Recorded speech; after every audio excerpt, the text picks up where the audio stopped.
Muito bem, estamos de volta com o nosso segundo bloco aqui do BH Todo Dia. E aí a gente fez uma mudança, né? Tava com a gente a Laura, melhor dizendo, que é aluna, e agora vem a mãe dela, a Priscila Bragança. Tudo bem, Priscila? Tudo jóia, e você? Tudo ótimo. Obrigado pela presença, viu? Obrigada a você. Você também é aluna? Não. Você tinha vontade? Teria vontade? Tinha.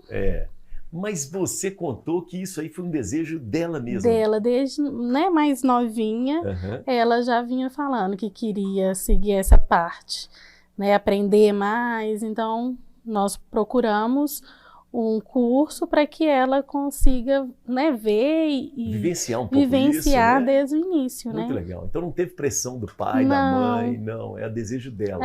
Muito legal. Parabéns, viu, Laura? Muito bom. Priscila, eu preciso te perguntar. Sentou aí, a gente toma um café. Você nasceu em Belo Horizonte? Como é que é a sua história? Não, eu nasci no interior de Minas, em Governador Valadares. Tá vendo a gente ao vivo agora, Governador Valadares. Cidade grande. Sim. Quente. Muito. E aí você vem para Belo Horizonte quando? Eu vim tem 23 anos. Você veio estudar em BH? Como é que foi? Não, eu vim porque meu pai foi transferido para Belo Horizonte. E aí você assustou muito quando chegou nessa cidade? Não, porque a minha família já era daqui, Os meus avós, os meus tios, tanto de parte de pai como de parte de mãe. Então tinha as férias que você vinha para cá? A gente vinha sempre. Então ótimo, muito bom. Belo Horizonte, 2 lugares que você gosta, assim. A Lagoa da Pampulha, não podemos faltar, Por quê? Essa parte. Porque a vista lá é muito boa, te traz uma paz, uma tranquilidade. E um outro lugar?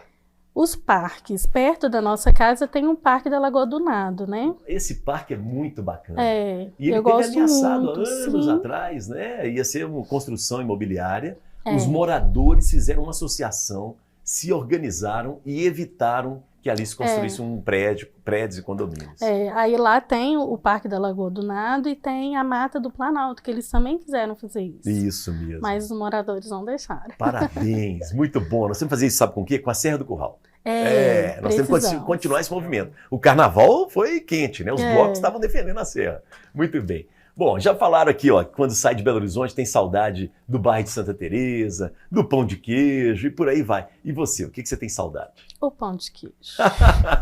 Essa família adora pão de queijo. Lá em casa gostamos. Lucas, o lanche lá tem que ter pão de queijo. Obrigadíssimo. E você faz pão de queijo? Não faço. O que nós temos no nosso pão de queijo que é diferente dos outros? O João não conseguiu explicar muito bem, não. Não, eu acho que o queijo nosso é diferenciado. Tem que gastar no queijo. Tem. Então essa história de mineiro pão duro, pelo menos no pão de queijo, não. Não, o pão de queijo tem bastante queijo. Tá bom, explica aí depois pro Lucas, tá? Nós falamos do MacGyver. Você é uma MacGyver em casa? Como é que é? Não, lá em casa, pelo menos lá em casa é melhor, porque o meu pai é eletricista. Então aí ele resolve. Ele não deixa fazer gambiarra. Alguns jeitinhos, mas ele não é tanto, Muito bom. Ô, João, vamos entrar nesse assunto, que é um assunto que tem a ver com todos nós. Quem nunca, fez uma gambiarra na parte elétrica, E aí você resolve trabalhar com uma empresa que procura orientar as pessoas. Vamos falar um pouco da sua empresa, como é que ela nasceu? Sim, a Progelete ela nasceu em no início do século, 2005, se não me engano. E a gente faz projetos de instalações. Você e outros engenheiros, como é que nasceu isso? Na verdade, eu não sou sócio fundador. Tá. Então, ele foi fundado pelo Bruno, pelo Alexandre, lá nessa época. Eu entrei em 2010, ou seja, uns 5 anos ainda de empresa. E desde então estou lá. A gente começou com projetos elétricos. A Progelete antes era só elétrica. Hoje a gente faz incêndio, ar-condicionado, parte hidrossanitária, instalação de gás. Então todo o projeto aumentou demais, Sim. Aí a Progelete cresceu, expandiu. E hoje a gente nem faz mais só projetos. A gente ousa dizer que a gente é consultoria, é treinamento, é informação em instalações. Então a gente tem um time repleto de engenheiros, eu que estou representando a turma da elétrica, onde a gente fala um pouco do que fazer, do que não fazer e orienta não só as construtoras, que é o nosso público-alvo, o nosso principal cliente, mas também os usuários das edificações sobre o que fazer, sobre o que não fazer, cuidado com isso, cuidado com aquilo, porque realmente as instalações elétricas podem ser um risco muito grande para você e para sua família, para o seu imóvel, para os seus bens materiais, e você não está sabendo.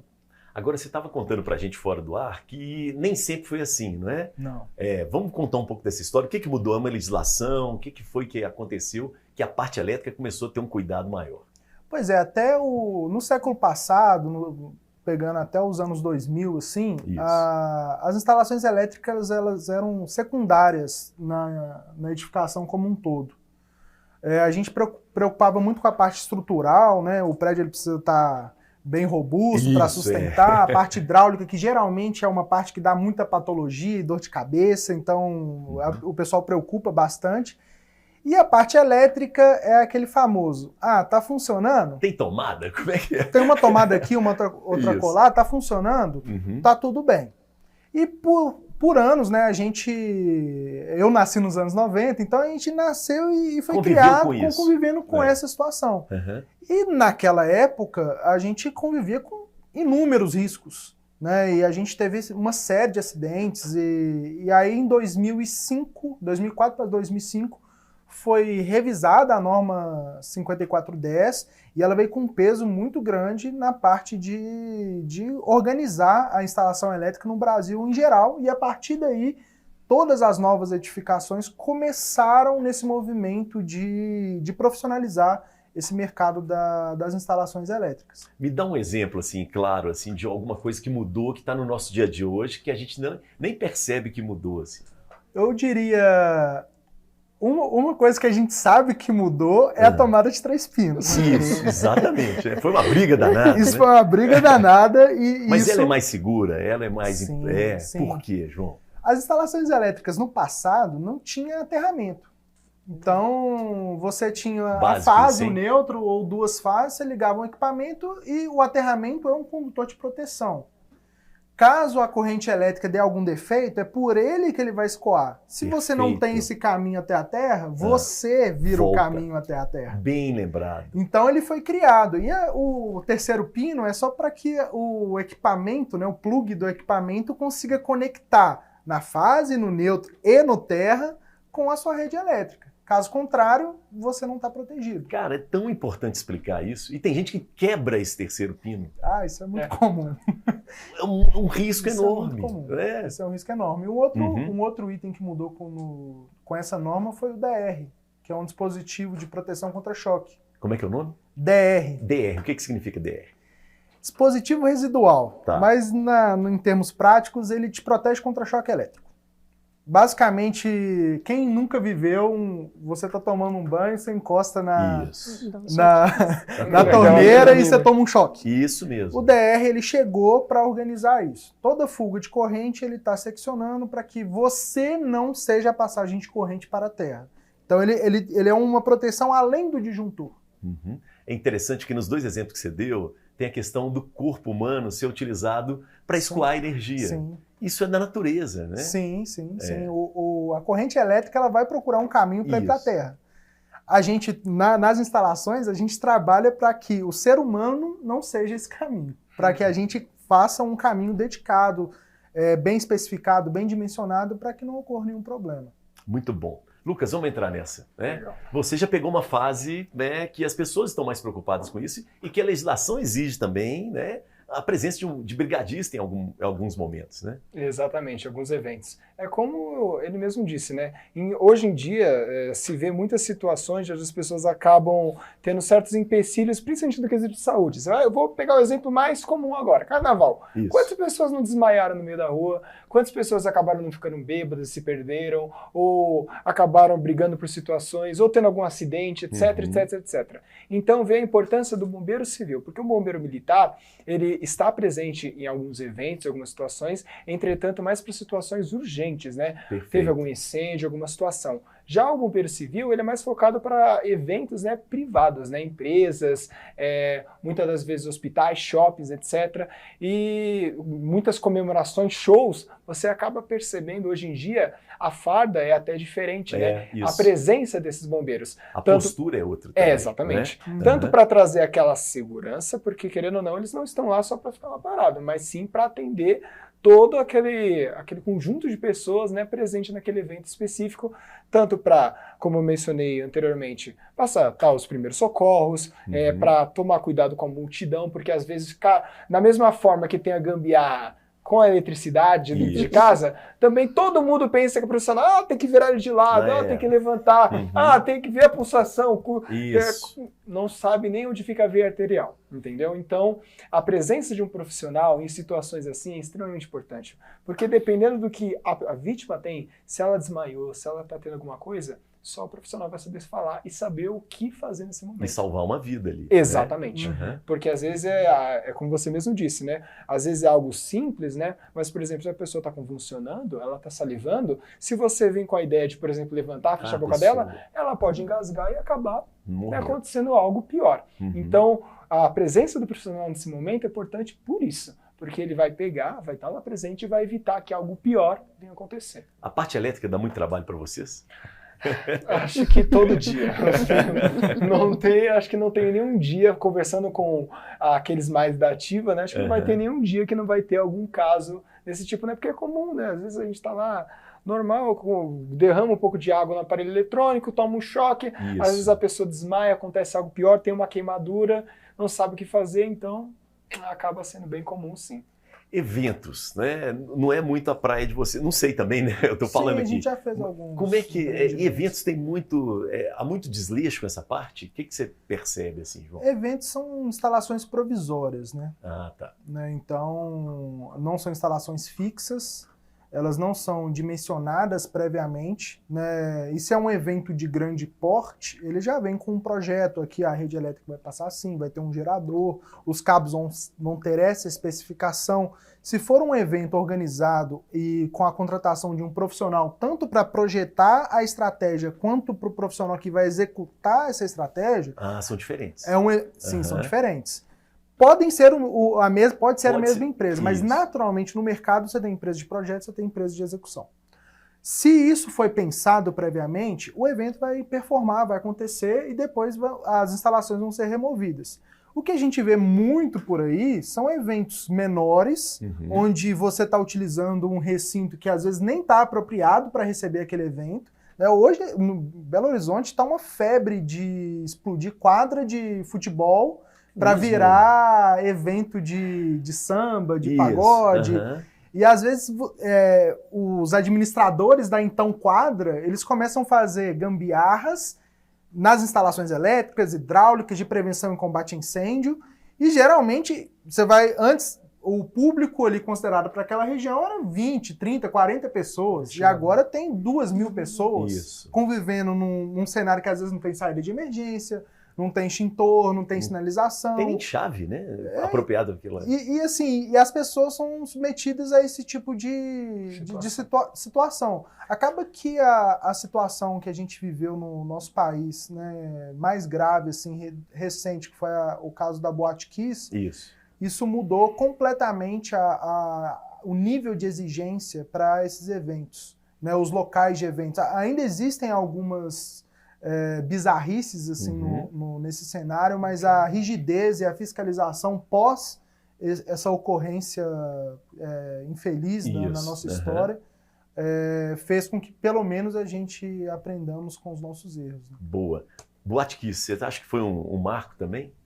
Sim, foi um momento infeliz para todos nós, né? Eu acho que o Brasil inteiro levou um choque, né? Porque é algo que é comum, principalmente entre os jovens, né? Em festas, baladas, e de repente receber uma notícia como essa, né? Então, como ele mesmo disse, foi um choque infeliz, mas ao mesmo tempo importante no quesito que, às vezes, infelizmente, as pessoas acabam só tomando certas atitudes depois que o problema aconteceu. Isso é natural, é do ser humano, né? Quando der algum problema eu resolvo. E veio esse problema, né, que levou diversas pessoas a perder sua vida, famílias, mães que perderam filhos e filhas e assim por diante. Ali deveria ter um brigadista? Sim. Numa casa de show deve ter brigadistas? Com toda certeza, porque, por exemplo, se tivesse um bombeiro presente, ou mesmo uma pessoa com um mínimo de conhecimento sobre isso, ia perceber, opa, não tem extintor aqui, não tem sinalização, não tem saída, não tem nada. Se acontecer alguma coisa. Então essa pessoa, além de avisar aquelas que estivessem próximos a ela, não frequentaria aquele local. Poderia até mesmo dar uma atenção ao responsável pelo estabelecimento. Ó, vai, se acontecer alguma coisa aqui, algum incêndio, choque, qualquer coisa, não tem o que fazer. Então vai dar esse problema. Tá? A importância desse tipo de pessoa, com esse conhecimento presente em locais assim, é justamente para isso. Boa. Eu vou rodar uma pergunta aqui para vocês três, para vocês responderem, que eu acho interessante. Vou começar contigo. Olha só, Priscila, você é mãe, né? Sim. É só a Laura. Isso. Mas, né, a Laura vai crescer, vai, né, ser jovem, vai querer ir, né, em eventos, shows, boates e tal. Você acha que nós vimos aqui, ó, responsabilidade do poder público. O João até colocou com relação a normas e tal, isso aqui, ó. Responsabilidade dos donos desses lugares, que foi o que o Lucas colocou, né? Tem que ter um brigadista para orientar, inclusive, os donos. Qual que é a responsabilidade nossa como cidadão, assim? Você acha que a gente é muito relaxado, hein, Priscila? Eu acho que ainda a gente tem um relaxamento aí, porque se qualquer pessoa vai olhar, se não tem nem um extintor de incêndio, né, tem alguma coisa errada. Saída de emergência, né? Saída Uma coisa de meio emergência, básica, assim, né? Coisas básicas, a gente tem que ficar atento para isso. Uhum. Né? Não só em boates, em nada, mas até no próprio restaurante que a gente vai, a gente tem que ficar atento. Boa. E aí, João, a gente enquanto cidadão, cidadã, assim, a gente poderia exigir mais, assim? Sim, eu acho que de experiência é muito importante que a gente tome conhecimento desses eventos, a própria Boate Kiss tem uma série agora na Netflix que está acontecendo. É importante a gente entender como isso aconteceu, porque é natural que a gente, os nossos filhos, os nossos amigos frequentem ambientes assim, e a gente precisa identificar os sinais, né? Uhum. Por exemplo, na parte elétrica, que dicas que você podia dar pra gente, assim?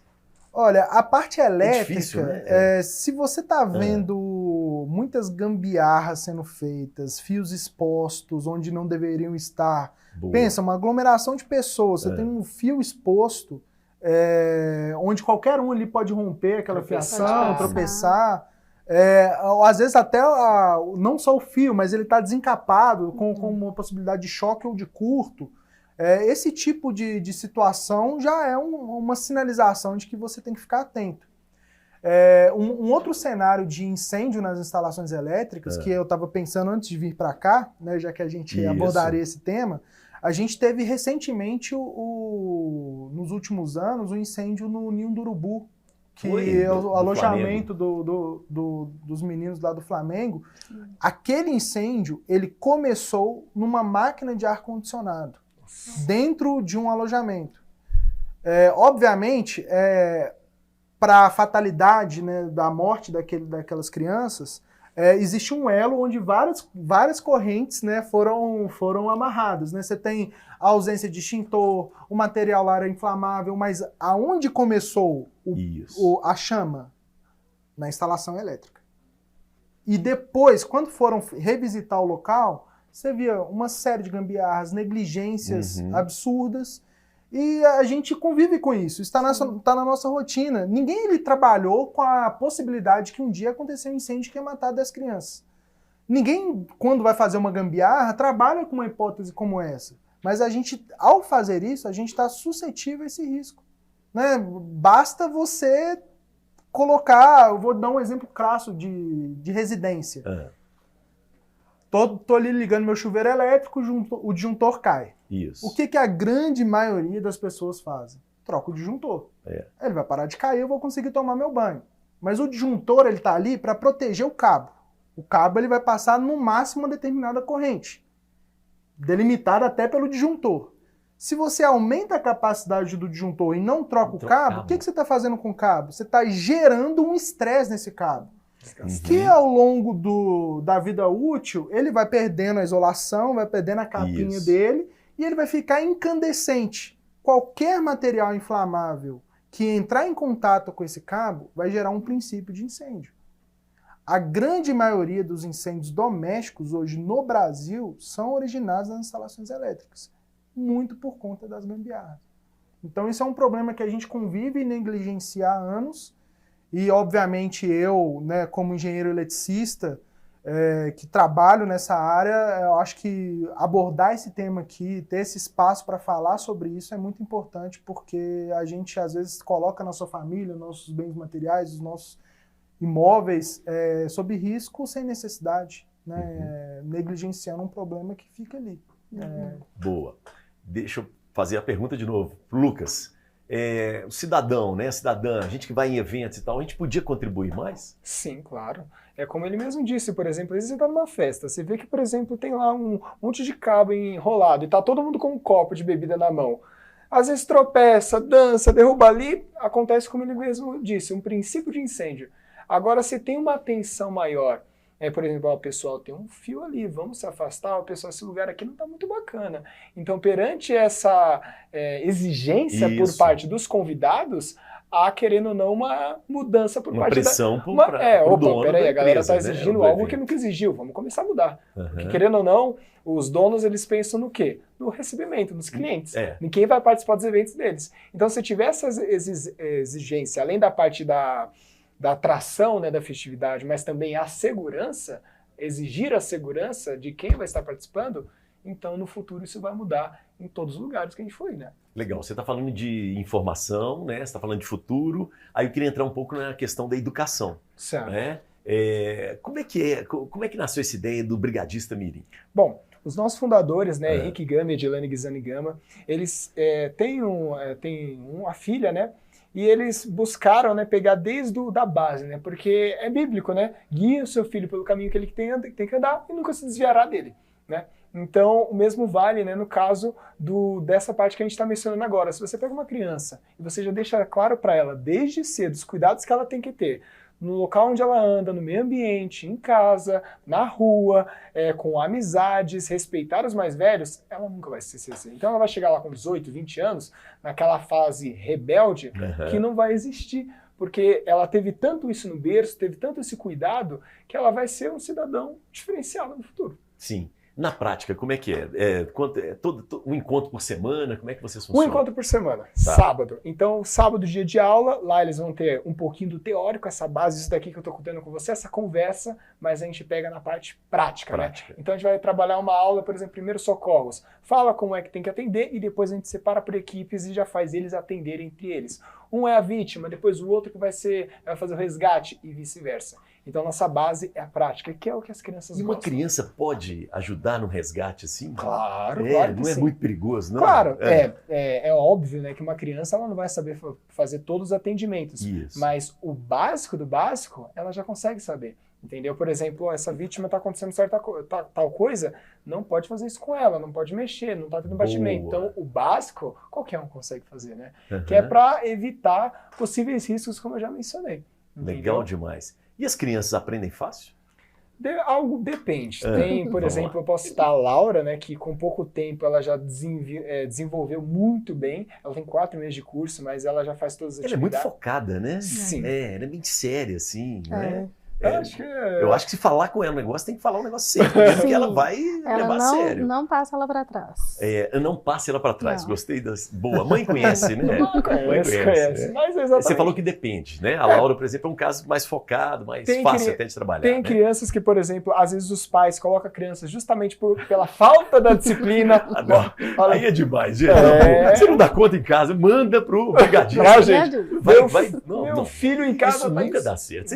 Nunca não. Isso é difícil dar certo. É difícil. Manda pro escoteiro, manda pra catequese, manda sei lá pra onde. Pra tudo. Vai fugindo.